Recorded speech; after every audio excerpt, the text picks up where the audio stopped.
Theoretical frameworks help researchers communicate with one another and inform the process of investigation and understanding in the research world. Choosing a framework is the first step researchers must complete before starting their research, since each framework dictates the methods and interpretation of the research findings.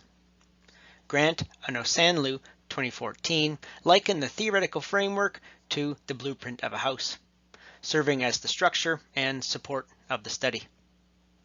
To help their research stand the test of time, researchers, like home builders, must understand how key variables interact and relate to their chosen framework. Grant and Osanlu, 2014. Discussing the framework early in the paper and matching their analysis with the tenets of the framework also illustrates the author's awareness of personal bias and demonstrates an appreciation for the reader's time and attention. Therefore, the importance of understanding theoretical frameworks and their appropriate use should not be understated. This presentation discusses a collection of primary and secondary research studies informed by two different theoretical frameworks, activity theory and cognitive load theory. We have prepared 3 annotated bibliographies for each framework. To make this presentation more effective, please use the various icons to advance through the material. For example, to move forward in the presentation, select the triangle to the right. To move back in the presentation, select the triangle to the left. And to return to this interactive table of contents at any time, please select the Home tag in the top left-hand corner. We hope you have as much fun learning about activity and cognitive load theory as we did preparing this material for you. Activity theory is a descriptive meta-theory that can help researchers explore what factors create the opportunity for transformational change. For example, in education, activity theory can help us understand how the tools, rules, and divisions of labor available in the community affect a student's ability to transform their understanding of a concept and achieve a learning outcome or goal.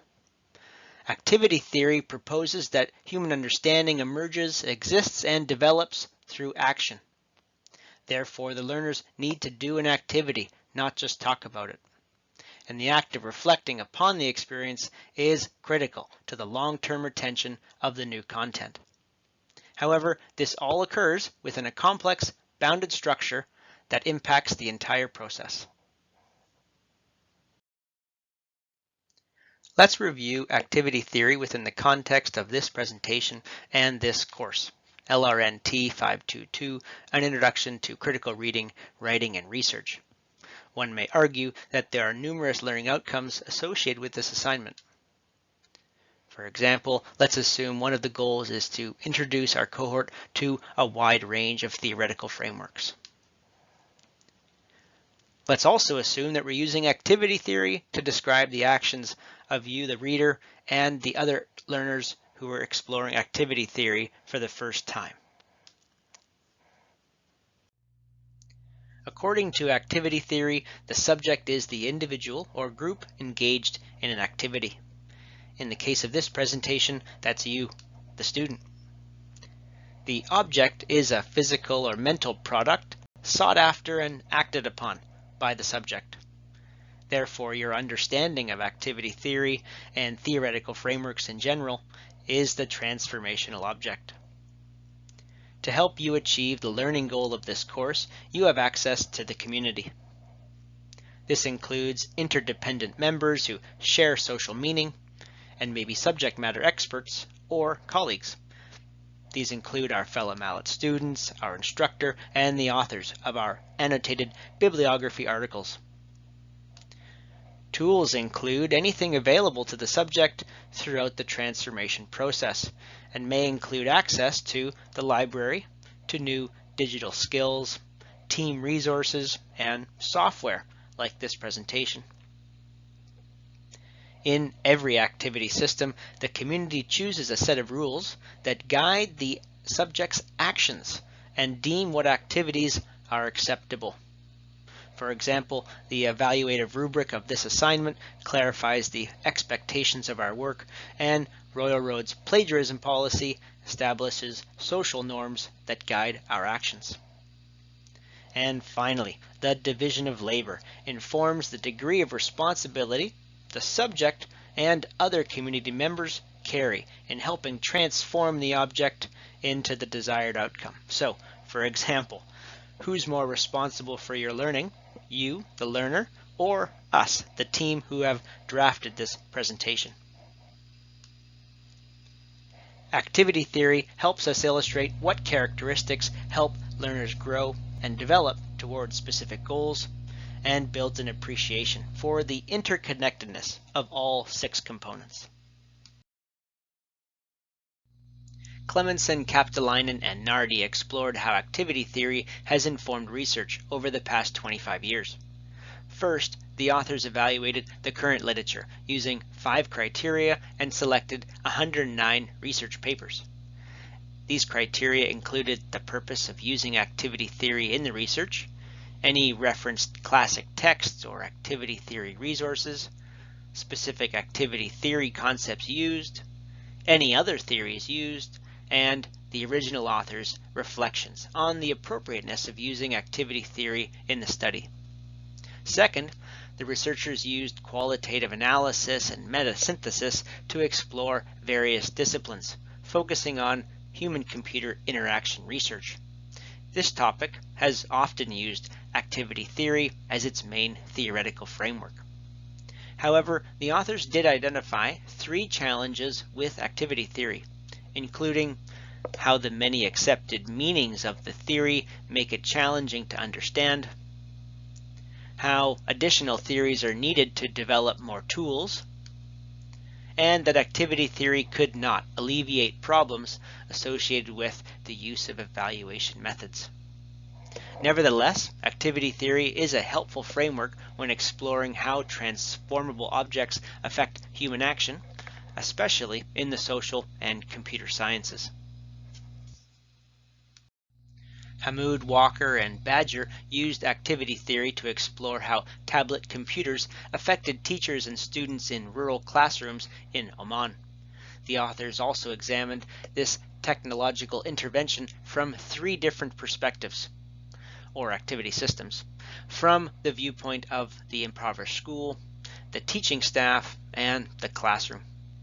The author hypothesized that the new touchscreen devices would increase students' digital skills, learning independence, and replace heavy textbooks.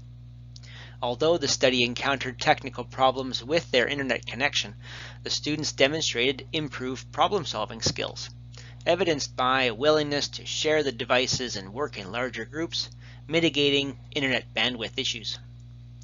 Teacher buy-in was another challenge. The staff were frustrated by the inconsistent internet access and the request to modify their traditional teaching methods. However, when teachers viewed digital teaching tools positively, the technology was quickly adopted in the classroom and sparked greater collaboration amongst the teaching staff. Still, due to the study's short time frame, more research is needed to determine the long-term impacts of touchscreen tablets in the classroom. Jonassen and Roher-Murphy provided a detailed explanation of activity theory. They suggested it can be used as a guiding framework when designing or assessing the effectiveness of constructivist learning environments. Constructivist environments are conceptually built over time and acknowledge how an individual's motivation and community impact their learning experience. Similarly, activity theory is a descriptive tool that can help us assess why and how projects achieve success, whether these projects occur in a learning or professional setting. The article's secondary research explains the tenets of activity theory, including how the subject, individual and group, the community, the stakeholders, and the object, the transformable item, use tools, rules, and division of labor to interact and develop a solution. This paper explores 6 steps that teachers can use to design CLEs, or constructivist learning environments, and help learners discover solutions. These include clarify the purpose of the activity system, analyze the activity system, analyze the activity structure, analyze tools and methods, analyze the context, and analyze the activity system dynamics. Finally, the authors concluded additional experiences are required to validate activity theory in this context.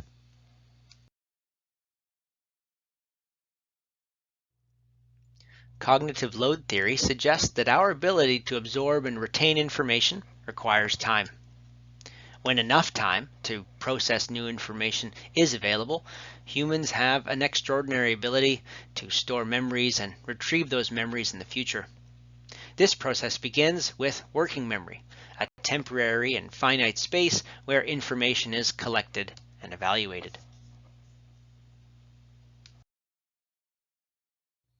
If we return to our house analogy from earlier, this time with a dinner host and a dinner guest scenario, working memory may be represented by the home's entrance, where the dinner host greets the guests and decides whether they should indeed be invited into the home.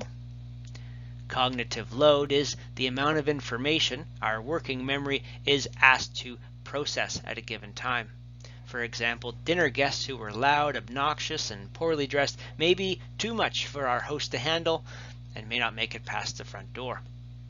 Our working memory or capacity to receive new information varies across the population, so we definitely recommend you show up well dressed and on your best behavior. Deciding what information to retain and consolidate into our long-term memory occurs in two parts. First, our sensory memory removes any unnecessary information, like our dinner host thinking about the rain outside or how hungry they are. By discarding this information, we conserve our working memory and processing capacity. Then our working memory goes to work, categorizing the new information into schema within our long-term memory. So long as the cognitive load does not surpass our working memory, the information is stored and available for us again in the future. Dinner guests who make an excellent first impression and avoid overwhelming our host are not only welcomed into the home, but invited back again in the future.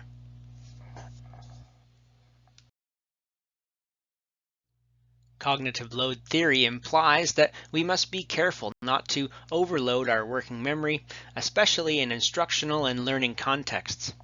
Indeed, most people can hold 5 to 9 chunks of information in their working memory at a given time. Matching the suggestion from our research articles, this section of the presentation uses an interactive click-through format with both narration and simple text or images. To minimize cognitive load and optimize the effectiveness of this section, we aim to chunk the information accordingly and allow you, the viewer, to progress through each slide on your own time by selecting the directional icons on each slide. Sweller provides recommendations for designing educational technologies based on evolutionary psychology and cognitive load theory. Evolutionary psychology hypothesizes that knowledge is biologically primary and learned subconsciously, or biologically secondary and learned intentionally through instruction. Cognitive load theory suggests that human working memory is limited, and it takes time for learners to categorize information to create schema within long-term memory. Cognitive load is the amount of information a student's working memory can process at any given time. The authors suggest that educators should minimize unnecessary cognitive load during learning to support the absorption and retention of new information. Various strategies to reduce cognitive load include: provide worked examples a student can follow.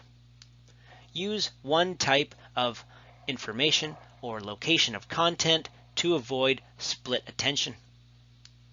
Use dual modalities like simple text or images and concise and clear audio. Chunk information. Provide permanent information that stays on screen and is easy to refer to, and limit unnecessary content.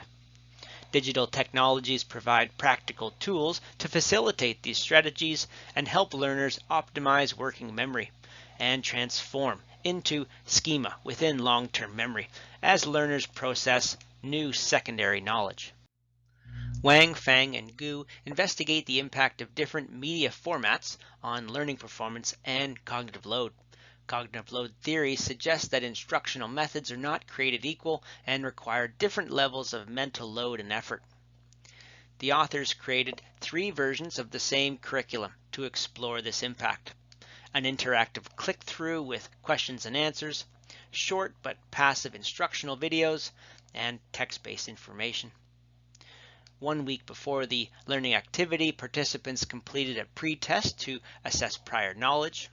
During the intervention, the participants, 131 8th grade students, worked collaboratively in small online groups to consume the content, discuss it, and complete a worksheet about it. They subsequently completed an individualized survey about cognitive load and finally a post-test 1 week later. The results of the pre-test questionnaire indicated that the students shared a similar level of prior knowledge. However, groups performed quite differently and reported differing levels of cognitive load. Group collaboration was highest using interactive media, while retention was highest using text-based materials. Video materials resulted in poor collaboration, increased cognitive load, and the lowest retention. This study validates the impact different content styles have in creating collaborative learning environments, with interactive and text-based media resulting in lower cognitive load and greater learning performance. This article explores how transient information impacts cognitive load, especially in digital instructional programs. Transient information disappears when new information is presented. For example, information presented on a whiteboard in a video that disappears when the next topic comes up. It is common in digital resources such as audio and video. The opposite is permanent information, such as text and images in articles or books. The transient information effect explains how optimal information absorption and retention occurs when explanatory information is available to the student or learner until they've had time to process it adequately.